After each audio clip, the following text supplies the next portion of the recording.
yung senador, mabuti na lang, wala ka na sa top 12. Di ba? Oh. Michelle Makasinag, bakit si Ka Eric? Di ba? Makakaliwang grupo yun, pero bakit pinagtatanggol si Sara? Siya rin yung nagsasabi na si Castro, Brosa, si Manuel ay member din ng makakaliwang grupo. Pero hanggang ngayon, wala po siyang inilalabas na katibayan. Diba? Ma'am Leticia Fernando. Oh. Payong means walang laman. O ito, mga kababayan, pag-usapan naman po natin. 8 pulis Davao positive sa droga. Nakakatawa talaga, mga ka-GP Natics. Etong mga Duterte, no? I hate drugs. Wala daw nakakapasok na mga drogista sa kanilang lugar. Lahat daw matitino. Eh bakit may 8 pulis? Positive na naman po sa droga. Akala ko ba, nilinis nyo na? Sabi ni Baste, pag may nakita ako, pag may napatunayan ako na mga tao dito sa Davao, kahit mga pulis ko, ako ang ano sa inyo, di ba nag-ano po siya doon, nagyabang pa? Siya daw ang kikilos. Lagot daw sa kanya. Eh ito, yung ilang tao mo sa munisipyo, 30 plus. Tapos 8 na naman na pulis. Positive sa droga. Anong ginawa mo? Oh, Davao City, 8 police officer in Davao region have tested positive for illegal drug use. Police Regional Office 11 confirmed Thursday. Major Catherine De La Rey, PRO 11 spokesperson, said 7 officers tested positive in random drug tests conducted on separate dates, while another tested positive after being arrested in a bypass operation. Isa lang ibig sabihin nito. Pag ang mga pulis ninyo ay mga adik, hindi po natatakot sa inyo. Baka kasi mga kababayan, di ko alam pero hindi natin alam. Baka meron silang ginagaya na namumuno dyan. Oh, I cannot provide specific about their areas of assignment, but they are from the provincial police offices and the Davao City Police Office. The officer had been relieved of their posts and disarmed with pre-charge investigation underway. De La Rey reaffirmed PRO 11 Director Brigadier General Leon Victor Rosette's firm stance against illegal drugs, stressing the importance of strict internal discipline within the regional police force. In related development, Pro 11 reported, mga kababayan, hindi lang po 8 pulis Davao ang positive sa droga. Bagkus naka-confiscate pa po sila ng 62.29 grams of illegal drugs valued at 471,396 during a 24-hour operation conducted from November 24 to 25. Ay! Ano na nangyari, Davao? Ang tagal niyong hinawakan, hanggang ngayon, droga pa rin ang problema sa Davao. Sabi nila, matino ang taga Davao.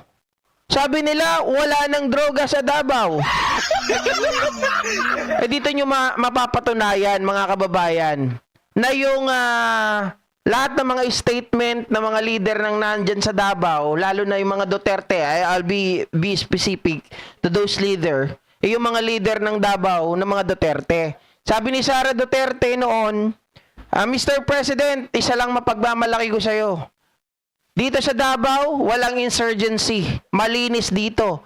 Sa Davao, walang droga. Sabi nila, mga kababayan, ayan, wala daw droga. Sa Davao, maliit ang krimen.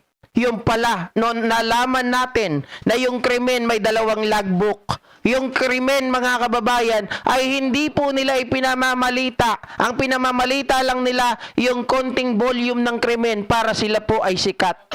Eh mga sikat chupoy pala. Sikat chupoy na may hilig gumawa ng pekeng datos. Di ba? Ah. Sabi ni Bloom, huwag kayong basta-basta maniniwala sa fake news. Sino po nagpe-fake news? wala naman po nagpe-fake news dito, Mama Bloom. 'Di ba? Pero going back dito sa usapin ng Davao, mga kababayan. Hindi na talaga ako mapakali. Hindi ko na lubos maisip paano pa nila ililigtas ang Davao. Paano pa nila pangangalagaan o pananatilihin yung sinasabi nila, paninindigan na ang Davao is a safest place. That Davao is a drug-free province. Mismong mga pulis nila ang positibo sa droga. Mga ka-GP natin, di ba? Yung mga pulis pa nga na yan eh. Sa totoo lang, ayaw pa yan bitawan ng mga Duterte, specifically itong si Baste. Nagagalit nung pinapalitan yung mga pulis Davao. Oh, baka naman yung mga pulis Davao na yan. Kaya pinagpapalitan. Diba? Dahil nagiging kasangkapan na sa hindi magandang halimbawa o hindi magandang trabaho o mga gawain. Kaya tinanggal. Nakakahiya, mga kababayan, pinagmamalaki nyo na ang Davao napakalinis. Ang Davao walang gulo, walang droga. Diba? Pero merong 8 pulis na positive sa droga. Ang ibig mong sabihin yan, hindi po nila ginagalang yung taong namumuno dyan sa Davao. Or baka naman kasi, kaya hindi nila ginagalang, baka naman kasama rin nila. Tanong lang po yun. Hindi ko po sinasabi. Kaya lang nakakahiya.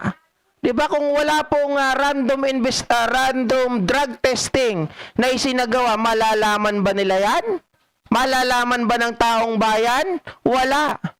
Kasi yung mga namumuno, tamad. Oh. Diba kaya kayo? Mga Duterte? Yung ipinagmamalaki ninyo na malinis sa Davao, yun pala, wala pala. Diba? Puro ngawa, puro ngek-ngek, puro kwento, puro media lang pala kayo. Tapos sabi ninyo, walang kinalaman ang Davao sa droga. Lahat na ata nandyan eh. Yung recto nandyan na rin, dinala na dyan. Paano? Yung mga peking mga birth certificate dyan nahanap. Oh, sabi ng mga nila Las Cañas, nila Matubato, factory ng droga nandyan din. Sabi pa nila, eto daw mga Duterte, mga drug lord. Baka naman itong mga pulis na to, yung mga taong nakikinabang o yung mga nauutusan. Sabi ni Ma'am Ninita Umali, baka magka-jamming, di po natin alam. Di ba? Baka mamaya nga magka-jamming. Dapat kasi sila mismo ang nakahuli. Hindi. Nagkaroon ng random drug testing. Biruin mo, napakahina.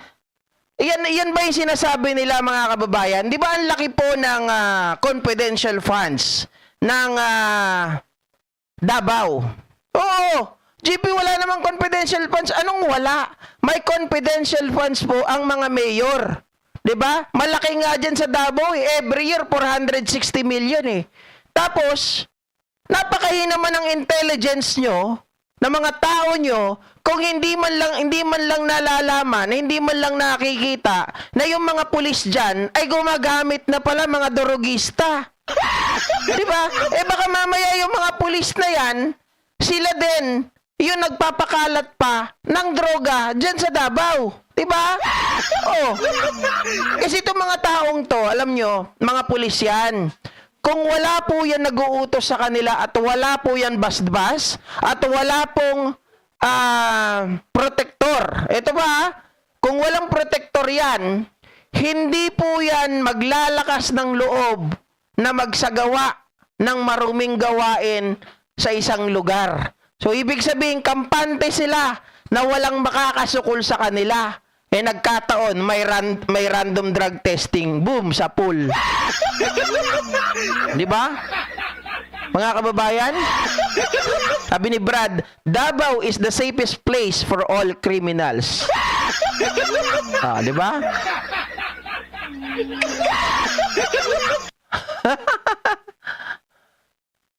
Sabi ni Elizabeth Logan, natanggap ng pulis Davao ang Xmas bonus kay Baste. Happy, happy. Yun lang masasabi ko. Ano ang purpose ng confidential funds na napakalaki? Napakahina naman pala. Kaya pala sabi kong ganon. Sabi ni Sara Duterte, hindi namin, sa lugar namin, walang tawag dito, walang insurgency. Doon sa lugar namin, tahimik. Doon sa lugar namin, walang mga adik. Yung pala, walang ang adik sa paligid. Ang adik pala, pulis. Baka pulis pa yung nagkakalat ng droga dyan. Sabi ko nga, hindi yan kikilos kung walang protektor. Hindi yan kikilos nang walang nagpapakilos. Yan lang yun. Nakahiya kayo, Davao. Kukuha pa kayo ng confidential funds na napakalaki, ha? Tapos napakahina. Baka yung confidential funds, kung kani-kanino nyo lang din ginagamit, baka mamaya, para dumami pa yung droga.